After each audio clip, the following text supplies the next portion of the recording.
Hi everyone, sorry this is late going out. This is our second day of our energy focus cards. And so when I've shuffled, these two cards have come out. And we've got Deer symbolising power and Seahorse symbolising equality. Numerology, if that's something that you follow, 1 + 1 being 2, which is all about equality and partnership. So I think they work really nicely together in that sense. And 5 being about, I've forgotten now. I know there was like a transition or realignment, that's it. Inconsistency, realignment, change, freedom, uncertainty. I'm going to go with the realignment, just given the meanings that I've read up on them. So I'll just quickly read the little blurb about this one. You are enough, you are worthy. Ethics are a part of building genuine personal power. Stand strong in front of bullies and hold your boundaries tenaciously. Be proud of what you have achieved, but humble in your outlook. And that one's all about personal power. The deer is a symbol of personal power and strength. And I love what it says there about ethics and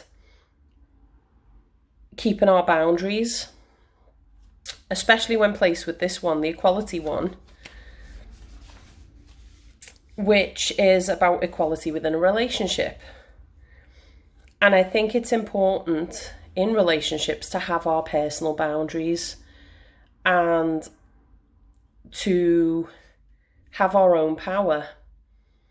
All too often it falls into the trap of imbalance, of one person being more codependent on the other person, or one person being more controlling of the other person. And I think this just reminds us to have that, to know that we have that control over ourselves, and that there's nothing wrong in saying no and saying, this isn't how I want to be treated. So this one says, seek equality in relationships, in particular intimate ones. You will attract what you resonate. You can decide your future. Hiding from our fears is rarely a good strategy. It's time to ensure that the domestic and emotional labour in your world is shared equally. So you can see how these two are working really well together, especially with the numerology of this one being about partnership and this one about realignment. And sometimes I feel like either ourselves or the other party doesn't see the imbalance. I'll give you an example of a non-intimate situation. My mum, for anyone that knows her, is a very, very giving woman. And sometimes it can be all too easy to just let her keep doing the work, because she'll come to your house and she'll start tidying it. And sometimes it's easy to kind of sit back and think, well, not even think, it's something that you don't think about. Because she just, like, I'll be chatting to her and halfway through talking to her, I realise she's doing the dishes. So you can see how it's easy for someone like that to be taken advantage of in that sense. So I guess the challenge with this one is to have a look at your relationships, and if you see an imbalance, find a positive way to realign it. It doesn't necessarily, dependent obviously on how you feel about it. It's not saying leave someone or anything like that, but having that inner strength and that awareness of where your boundaries lie, what you will take, what you won't take, how you want to be treated, and staying true to that. And like it says here, like attracts like. So what you're vibrating out there is what you'll get back. If you're putting yourself out there feeling vulnerable and wanting to attach onto someone rather than give and take an equal partnership in that respect, then you're going to attract someone who's going to take advantage of that.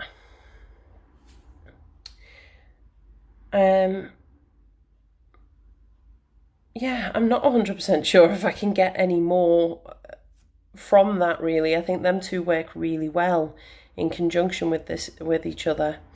The mythological story behind this one is about Neptune, the god, and he really wanted this woman. I've forgotten her name, sorry.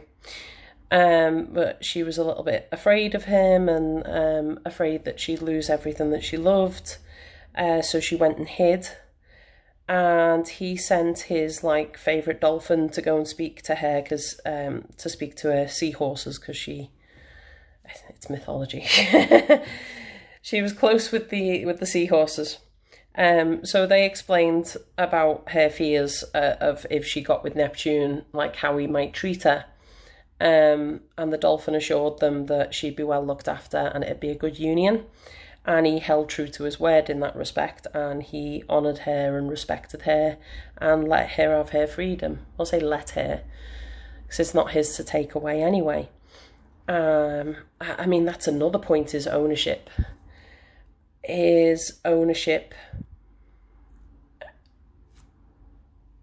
You can't own your partner in a relationship. And that shouldn't be the case anyway. You shouldn't want to own them. One of my favourite stories growing up was The Little Mermaid, and I don't mean the Disney Little Mermaid, I mean Hans Christian Andersen Little Mermaid, in which she dies at the end. She doesn't get her prince, he's not marrying any witch or anything like that, he's just marrying another woman that he fell in love with before he even met the Little Mermaid. So part of the deal was, if she didn't get him within 3 days, that was it, then she was going to die. And then she had the choice to, if she killed him, then she could return to the sea. I'm loving that there's a lot of sea in this story and in this one as well. It's the same sort of principle, I suppose.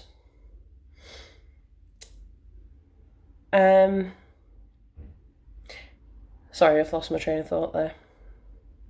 Yeah, so she can't kill him. She looks at him, she's got a knife in her hand, and she looks at him and she can't kill him. So the sun rises and she dies. And then I always remember the Lady Bird book had a final shot of her up in heaven with other mermaids that had died before, and her looking down on the ship, the wedding ship that he was getting married on, and her saying that I'm glad he's happy. And I always took that message as that is true love. If you can love someone without conditions, unconditional love, it's the purest form of love. And if somebody is demanding something from you in exchange for their love, then it's not real love, is it? It's conditional love.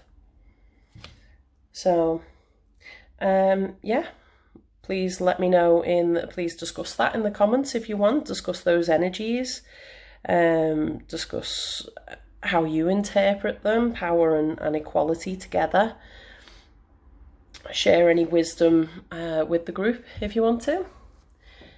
Blessings for the day. Bye for now.